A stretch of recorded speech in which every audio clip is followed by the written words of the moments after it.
আসলে আমরা এখানে এসেছি ইলেকশনটাকে যত সুন্দরভাবে তাড়াতাড়ি করার জন্য। খুবই 3 মাস খুবই কম সময়ে আমাদের আছে। তো আমার কাছে যেটা ব্যক্তিগতভাবে মনে হয়েছে, ক্রিকেট অপারেশনস যে যারা কাজ করে তারা খুব প্রফেশনালি সুন্দরভাবে কাজ করছে।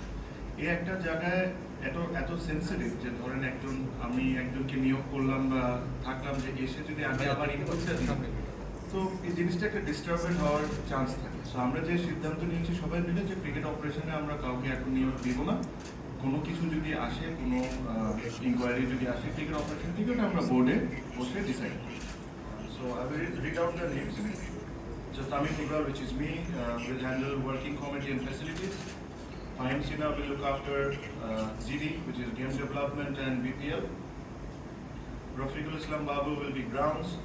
Tanzil Chaudhary will be age group. Saman Spahani will be marketing and discipline.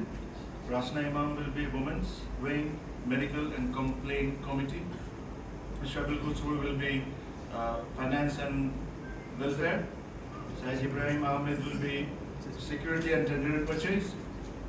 Minajul Abedin Nandu will be tournament committee. Mirza Yasir will be logistics, and Athar Ali Khan will be umpire committee. So এটা ছিল